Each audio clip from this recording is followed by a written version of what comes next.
Bonjour les amis, avons-nous assisté samedi dernier à Alès, il y a donc 4 jours, c'est étonnant, ça monte simplement au bout de 4 jours, au premier crime raciste, je dis bien le premier crime raciste, commis par un Français contre un musulman, par ailleurs tunisien. Eh bien, je vais vous faire tout un petit développement sur la mort de personnes et sur l'instrumentalisation que certains peuvent en faire. Par exemple, je vais vous rappeler que dans les années 50,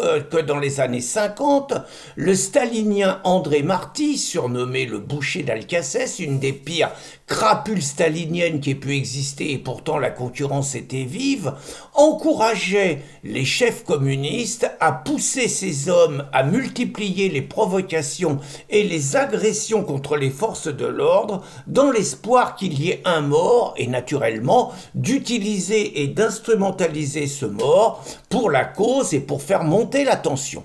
Je vous rappelle qu'en 1986, par exemple, la mort de Malek Oussekine, je vous dis pas que les chefs étudiants de l'époque voulaient un mort, je vous dis pas ça. Mais par contre, la mort de Malek Oussekine a été naturellement instrumentalisée par la gauche et par la jeunesse étudiante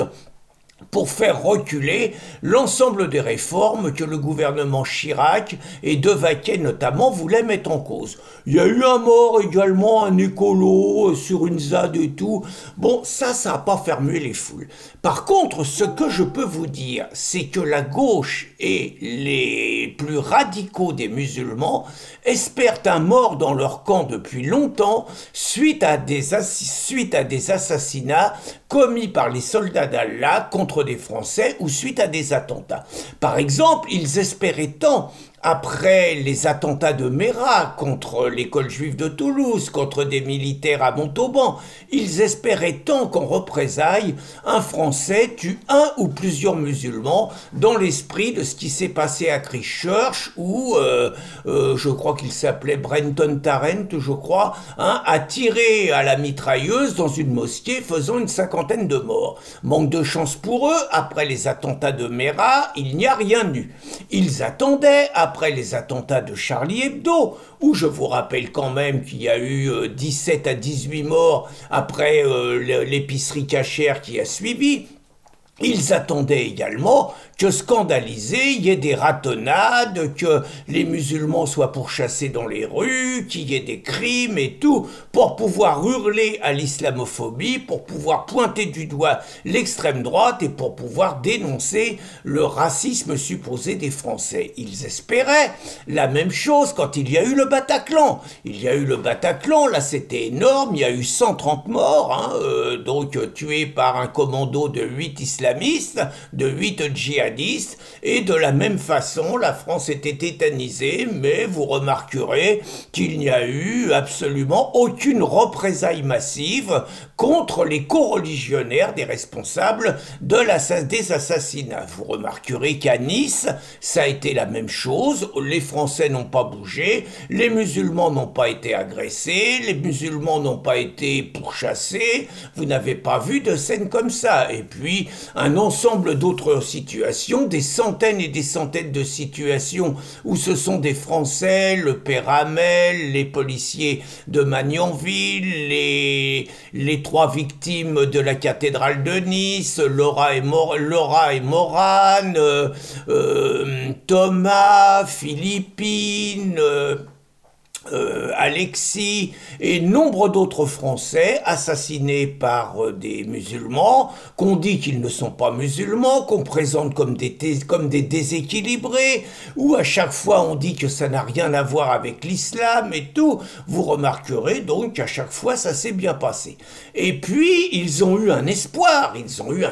énorme à la Grand-Combe. La Grand-Combe, qu'est-ce qu'on apprend? On apprend que un paisible musulman, Abou Bakr Cissé, on oublie de dire qu'il est malien et qu'il est en situation irrégulière, aurait été égorgé et massacré de 57 coups de couteau le même nombre de coups de couteau que la petite Lorraine dans une école privée a subi de la part d'un jeune Turc dont on a oublié de dire qu'il était musulman. Donc là, ils se sont dit, là, on a notre crime islamophobe, on dit que c'est de la faute à Retailleau, on dit que c'est de la faute de l'extrême droite, on dit que c'est la faute de CNews, on dit que c'est la faute de Riposte laïque, on dit que c'est la faute de la haine, et donc qu'il faut interdire, qu'il faut criminaliser, etc., etc. Manque de chance, cette fois, le coupable n'était pas la victime, n'était pas le coupable idéal, puisqu'il s'agissait d'un Rom, par ailleurs d'origine bosniaque, qui par ailleurs n'avait rien à faire en France, mais que c'était pas le coupable idéal. En gros, c'était pas un Dupont-Lajoie le coupable. Et il apparaît que cette fois, à Alès, ça a l'air d'être un Christophe, 53 ans, artisan, qui manifestement ne portait pas les Arabes, les musulmans, peut-être tous les étrangers, je n'en sais rien, dans son cœur, qui manifestement était un tireur sportif, circonstance aggravante, et qui donc a tiré sur son voisin, Hichem, qui apparemment avait une très bonne réputation dans le village, même si dans la ville, même si on est habitué à ce que, par exemple, la racaille Naël Merzouk, avec un casier judiciaire long comme le bras, vous allez toujours avoir des voisins ou des proches coreligionnaires qui vont vous expliquer que c'était un super bon garçon, qu'il aidait les personnes âgées, qu'il n'était pas méchant et que tout le monde est malheureux. Bon, c'est toujours comme ça. Par ailleurs, c'est possible, hein. C'est possible, on n'a pas les dessous de l'affaire. C'est possible que l'assassin, parce que ça s'appelle comme ça, ait pété un câble et que finalement il ait tué des gens qui ne présentaient aucun problème, aucun danger, qu'il ait tué au faciès. C'est tout à fait possible. Mais c'est aussi possible, et je vous fais remarquer que pour l'instant on n'insiste pas là-dessus, que la cohabitation ait été difficile, que peut-être c'était pas les mêmes rythmes de vie, que peut-être qu'il y en a un qui faisait du bruit plus souvent le soir et tout. Très franchement, on n'a pas toutes les clés. Toujours est-il que l'acte est inqualifiable, on ne tue pas. Alors là, c'est pareil, Christophe avait le bon verdict, hein, j'ai lu ce qu'il disait, il le disait avec des insultes racistes qui n'ont pas leur place, mais par ailleurs, il avait le bon verdict sur l'islam, il avait le bon verdict sur le grand remplacement, il avait le bon verdict sur la France qui était menacée de disparition. Je veux dire, là-dessus, c'est pas parce qu'il a tué le malheureux Hicham que pour autant tout ce qu'il a dit était faux. Vous voyez, vous allez avoir une instrumentalisation, une récupération qui vont vous expliquer que le racisme tue, que les idées d'extrême droite tuent, que les médias véhiculent la haine, que le Rassemblement national, il faut l'interdire parce que c'est à cause de lui que Hichem est mort. Ils ont déjà commencé à accuser Retailleau, mais ça va bien finir par Marine et Éric, et puis Renaud Camus, sûrement. Vous allez avoir une énorme instrumentalisation. Personne ne parle naturellement que Christophe serait un déséquilibré. Hein. Personne n'utilise ces termes-là, hein, alors qu'ils sont systématiquement utilisés quand ce sont des Français, et je vous rappelle quand même que c'est dans 99% des cas des Français qui sont victimes parce qu'ils sont au mauvais endroit, au mauvais moment, comme on dit, qui sont victimes de la violence, des agressions physiques, des insultes racistes, hein, le racisme anti-blanc, et parfois d'attentats et de coups de couteau de la part de personnes originaires de l'autre côté de la Méditerranée. Donc je vous fais cette vidéo pour allumer un contre-feu. Il me semble que, bien évidemment, la mort de ce malheureux garçon est consternante, bien évidemment qu'il ne l'a pas mérité, bien évidemment que c'est pas bien ce qu'a fait Christophe. Par ailleurs, je vous ferai remarquer que pour Christophe, on ne cherchera aucune culture de l'excuse, sa vie est foutue, je préfère ne pas imaginer ce que va être sa vie en prison.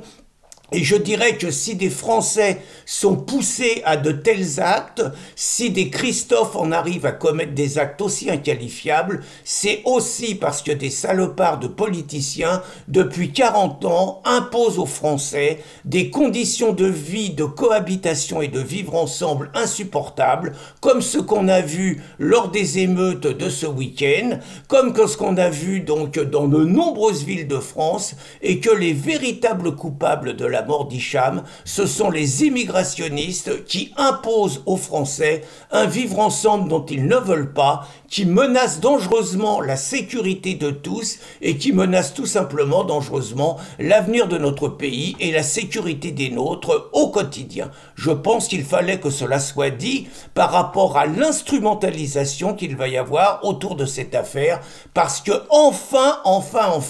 la gauche et les manipulateurs islamo tiennent leurs victimes, tiennent leurs Français, tiennent leur Christophe, qui a tué un Hichem, et on peut leur faire confiance pour insister là-dessus, pour prendre des mesures répressives contre tous ceux qui refusent l'islamisation de leur pays et le grand remplacement, le changement de peuple. Bonne journée les amis!